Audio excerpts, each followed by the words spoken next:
I couldn't believe my eyes. Right in front of me was my husband Daniel, who shouldn't be here. Wait, hold on. Why is Daniel here?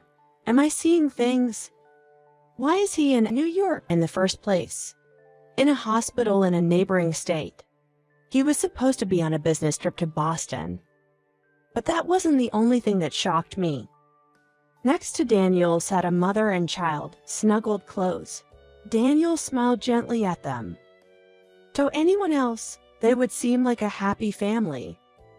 But I knew the truth. That man sitting there is my husband, not the husband of the mother and child. The bizarre scene right in front of me was my husband, sitting cozily with an unfamiliar mother and child. I couldn't just ignore this. With raging anger, I slowly approached them from behind and spoke up. My name is Natalia Brown. After graduating university, I joined an advertising agency as a new recruit. I got married at 28, and it has been 7 years, which makes me now 35. I gave birth to our daughter Charlotte when I was 30, so she's about to turn 5. Fortunately, she's been growing up healthy without any significant injuries or illnesses. Daniel, my husband who works for a regular company, has always been busy. But in recent years, his workload increased, with overtime and weekend business trips becoming the norm. As Daniel's time at home decreased, Charlotte gradually began to feel uneasy around him. "Mommy, is Daddy coming home early today?" As I was cooking dinner, Charlotte asked me. I paused my cooking, held Charlotte's hand, and said, "Daddy will come home, but he seems very busy with work. I think he'll be late again." "Really? It's just you and me until bedtime?" "Yes, just the two of us." "Yay. Can we watch the cartoon we recorded together?" "Of course, but you'll have to finish dinner and take your bath first, okay?" "Yes, I can't wait." Excited, Charlotte went to the living room to help prepare for dinner. She was humming while she set the tablecloth. It was clear she was glad about Daniel coming home late. Seeing this left me with mixed feelings as a mother. It's understandable why Charlotte feels distant from Daniel. He only comes home to sleep, leaving hardly any time to even talk. We used to go out as a family on weekends, but the last time we did that was more than a year ago. Daniel's job is very demanding, with frequent weekend work that reduces time at home. On rare times he has days off, he will go somewhere alone. If he did stay home, he'd lock himself in his room, looking at the internet or watching movies. This has been the situation for about a year. With hardly any family time or conversations between Daniel and Charlotte, I've been trying to keep the balance every day by intervening. Charlotte will soon turn 5. If this continues, the gap between them might widen, leading to a broken father-daughter relationship. In the past, we used to go out as a family. Charlotte adored Daniel. I wish we could go back to that time when the father-daughter relationship was always filled with smiles. With that thought, I decided to wait up for Daniel to come home from work. It was past midnight when he came home. When I greeted him, he looked annoyed. I was irritated by his attitude, but calmed myself and started the conversation. "Daniel, I've been wondering. It's been about a year since you had a proper conversation with Charlotte, hasn't it?" "Really?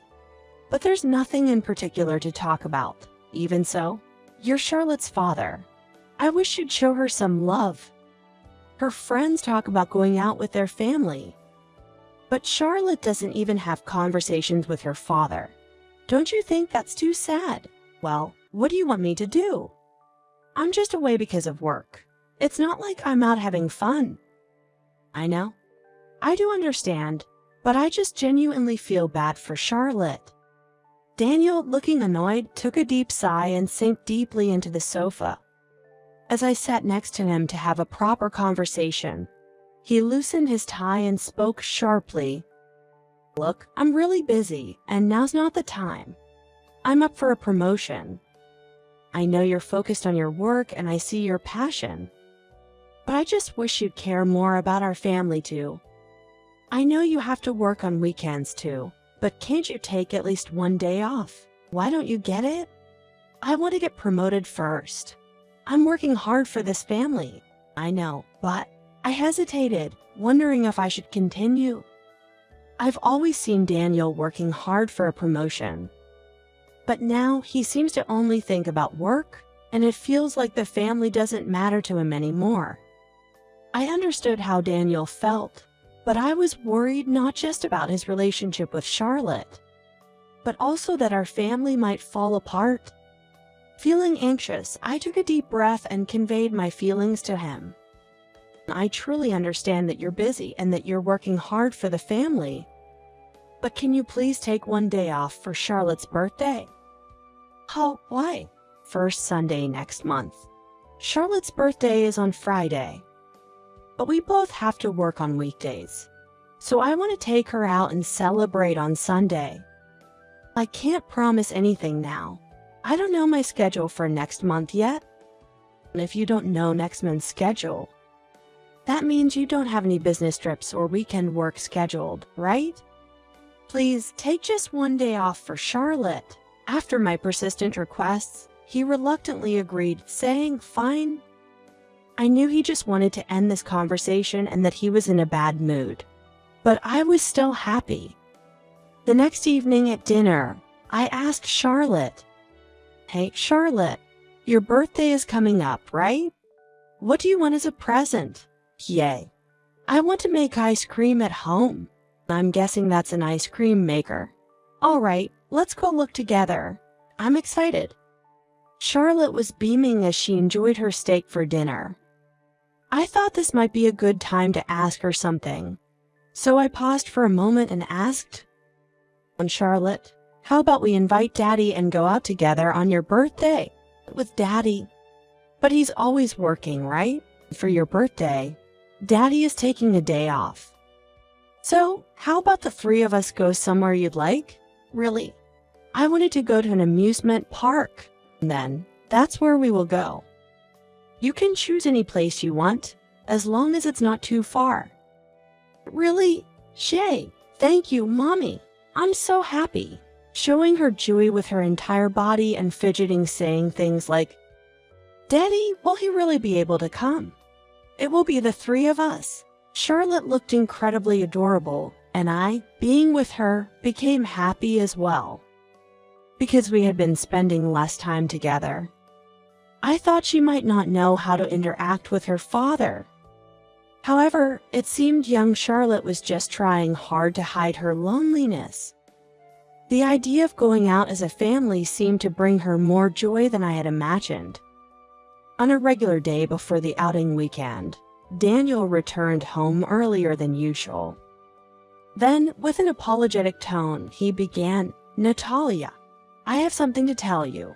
I had a bad feeling, and after a moment of silence, he hesitantly began speaking. I know I was supposed to take Sunday off, but I now have to go on a business trip from Thursday to Sunday. What? Are you serious? It's Charlotte's birthday. And you promised to keep it free so we can go out together. I know. But the person who was supposed to go now couldn't, and I was the only one able to take his place. But still, you could have said no. Do you know how much Charlotte was looking forward to spending time with you? How can I do that? I wasn't in a situation where I could refuse. Daniel raised his voice in anger, even though Charlotte was already asleep in the next room. Daniel, calm down. Charlotte is already sleeping. So lower your voice.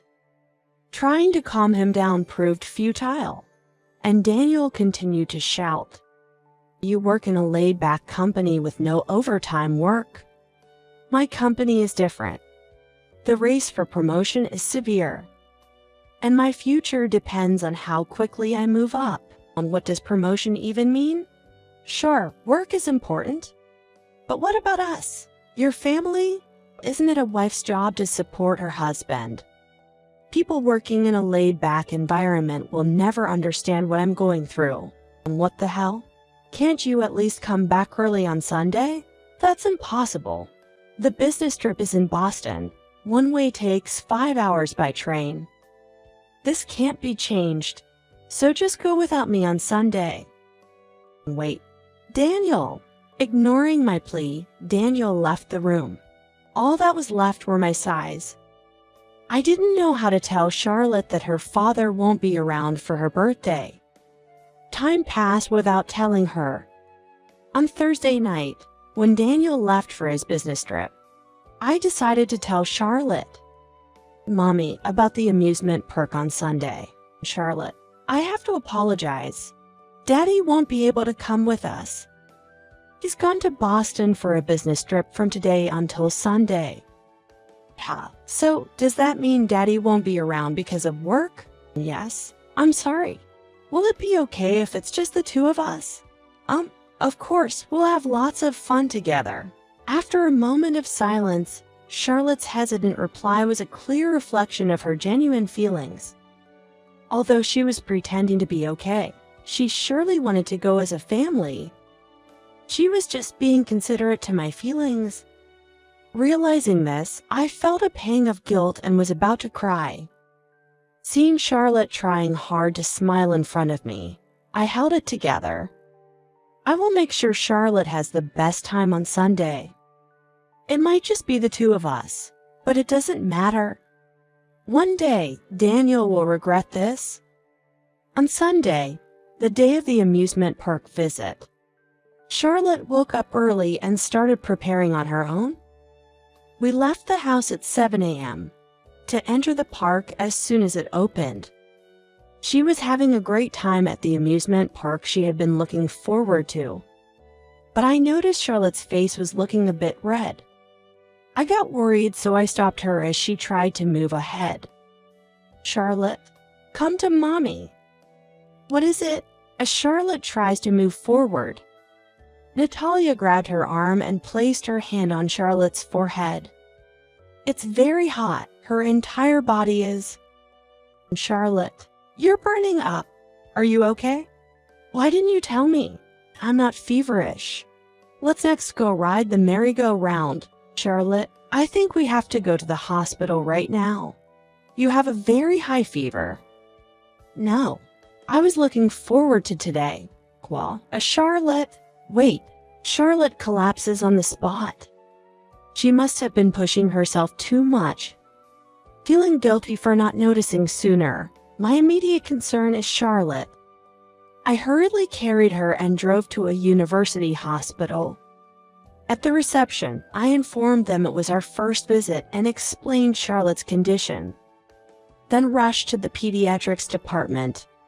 Charlotte's fever was already over 100 degrees.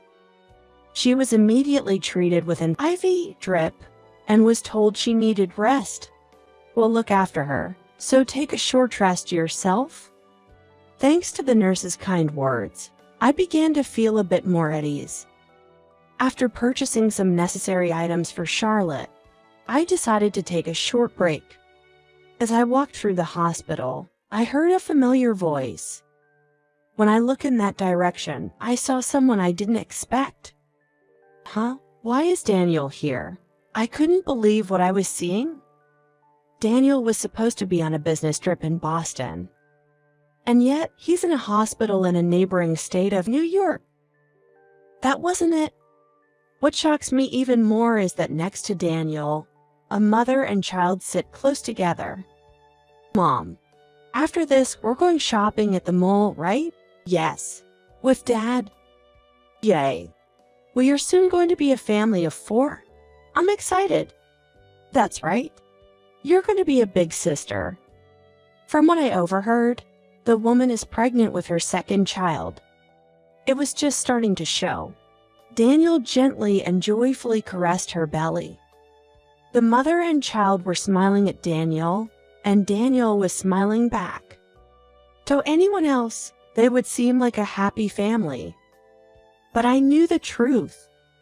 The bizarre scene right in front of me was my husband, sitting cozily with an unfamiliar mother and child.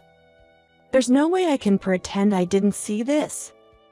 I bit my lower lip hard and clenched my fists, trembling with anger. Now I see. All the business trips and working on weekends were all a lie. Unforgivable. He kept betraying me and Charlotte all this time.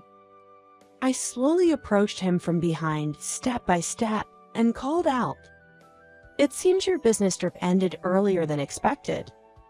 Hearing my voice, Daniel turned around with a surprised face. It looked like he just saw a ghost. His face goes pale, and with all his might, he manages to speak. Natalia, why are you here? Charlotte and I went to the amusement park.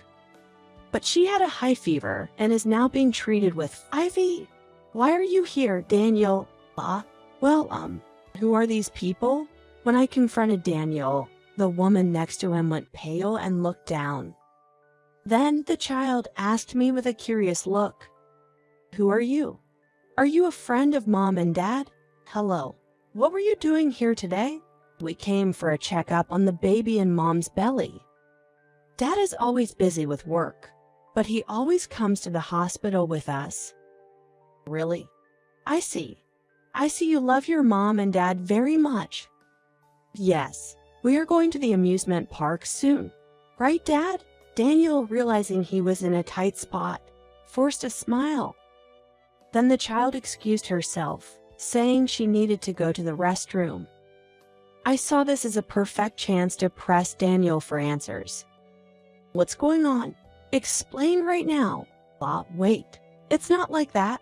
This size. From what I hear, you are the dad of her and the child in the belly, right? You always told me and Charlotte you were working late and on a business trip. What a liar. Wait, calm down. I don't intend to leave you, Natalia. Enraged, I grabbed Daniel by the collar, pulled his face close to mine. With a cold, stern voice, I declared, "Are you mocking me? Forget about me. How long do you intend to betray Charlotte? This worthless man is a father. What a joke. You can't even properly raise your own daughter. And yet you're having other children outside marriage. You're the lowest of the low. Natalia, please forgive me. It's not like that. Forgive you? How shameless can you be? Charlotte and I will never forgive you. When you get home, sign the divorce papers immediately." I left after pushing Daniel away. With Charlotte, who recovered from her fever, I stopped by the city office to get divorce papers. Once we got home, I carefully explained the situation to Charlotte. It was a heavy topic for a 5-year-old, but she seemed to understand, saying, "I'm glad it's not you that's leaving." "Huh? You never looked happy when you were talking with Dad." "I don't care what happens, as long as I'm with you." "Are you sure? I thought you loved Dad." "Yes, but I love you more. So anyone who hurts you is someone I hate." "Charlotte, thank you." Looking at Charlotte smiling warmly, I struggled to hold back my tears and hugged her tightly. Shortly after, Daniel and I divorced. I made sure to demand compensation from both Daniel and his pregnant mistress. Daniel kept saying things like, "We have a child, and there will be a baby born soon," pleading desperately for a reduction for alimony, but I firmly refused. I had no intention of lessening his pain or letting him have the upper hand in negotiation. After all, it was his continuous unethical actions that led us to this point. I later learned that Daniel was regularly taking time off work to visit his mistress. Soon after our divorce, his peers came to know about this, and his credibility plummeted. Naturally, his path to promotion was completely cut off. I heard that his colleagues began looking at him with disdain and gossiping behind his back. "Did you hear? Daniel made kids with another woman even though he had a wife and child." Seriously? That's disgusting. Not only is he incompetent at work, but he also lacks common sense. He's useless anyway. I wish you'd just quit already, LOL. Even with these whispers behind his back, he stayed on his current job to pay the alimony. I wonder how long he can hold on.